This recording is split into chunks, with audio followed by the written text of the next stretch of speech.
There's a chilling story from the set of Scream that only a few people know. It's a tale so eerie, it could easily be mistaken for one of the film's twisted plots. Rumor has it that during filming, Neve Campbell, yes, the iconic Sidney Prescott, heard something disturbing. Imagine the scene. Late night, lights dimmed, only the cold, eerie silence of the set when she hears it. A strange, unsettling sound. Not a regular creak or whisper, but something darker, something unexplainable. Campbell would later say that it sounded like footsteps, soft but determined, moving around her. Was it a prank, an overactive imagination, or something more sinister lurking on set? What if the Scream movie's chilling atmosphere wasn't just clever cinematography? What if something otherworldly found its way into the production? The more Campbell listened, the more convinced she became that she wasn't alone. Would you dare to keep listening, or would that sound be enough for you to run from the set?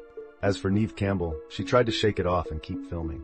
But the legend remains, and she's not the only one who remembers hearing those phantom footsteps. Are you ready to dive into more mysteries and untold Hollywood secrets? Subscribe, because this is just the beginning of what we'll uncover.